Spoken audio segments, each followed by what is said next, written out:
Well, today's gospel reading, that wonderfully well-known and fabulous parable that we generally identify and know as the parable of the prodigal son. And it's a fabulous parable and a great story, but keep in mind as we approach this parable and unpack it a little bit, who it is that Jesus is speaking to, right? The front end of it is the scribes and Pharisees, and they are complaining once again because Jesus is hanging out with all the wrong kinds of people. Tax collectors, sinners, people who aren't even allowed in the synagogue. Keep in mind, in terms of the setting of the parable, he's been in the synagogue, he comes out, there's all the people who are not even allowed in because they're such horrible sinners. And Jesus has told them two other parables in the little intermittent, or the scene before. And then it's the scribes and Pharisees, and they are really, really ticked off because he associates with all the wrong kinds of people. And so this parable, the prodigal son, I think that this parable could just as easily, however, be called the loving and compassionate father. Or maybe this parable could equally be called the resentment-filled son. And very often when we approach this parable, we tend to identify, it seems to me, with that younger son, the prodigal son, because every single one of us, or maybe I shouldn't speak for you, but every single one of us has on occasion fallen short, haven't we? Sometimes in our lives we've made a mess of things or gotten it wrong, or there's several days on a weekly basis when I will think to myself, well, Brad wasn't a very good Christian kind of day. Today, my responses in some situations and things like that.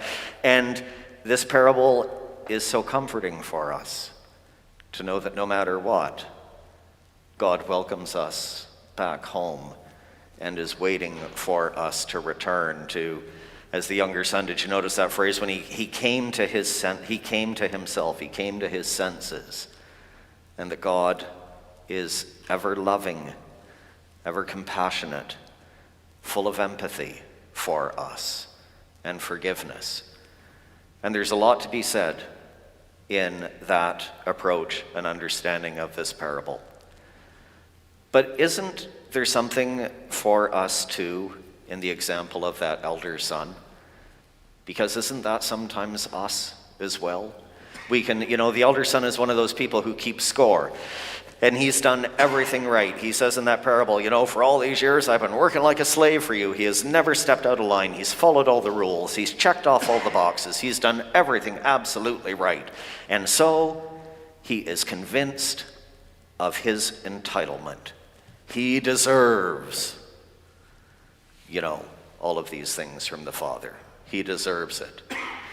And I have seen that play out sometimes in church circles even, right?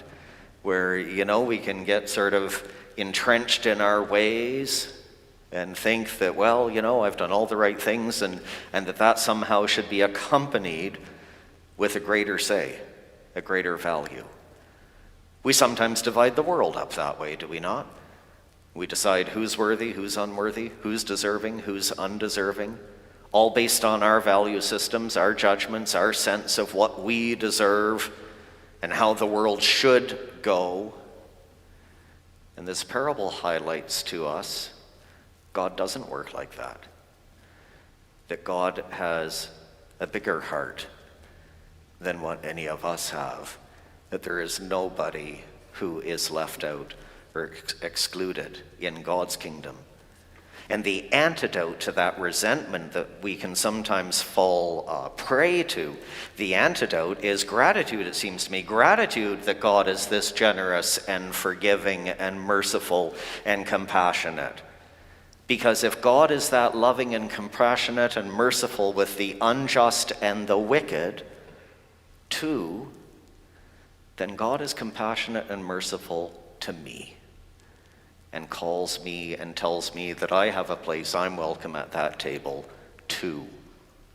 And so I think that, as I say, with this parable, there's a tremendous comfort in it, but there's also a caution in it for us, that we not get lost to that resentment, that sense of keeping score in the world and in life.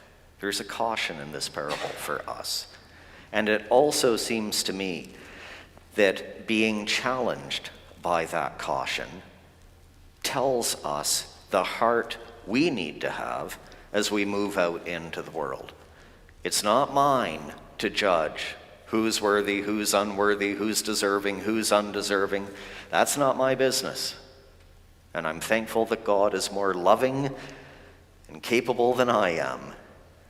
It's not my business to judge. It's my business to do the best I can, and for you to do the best you can at following the example of Jesus.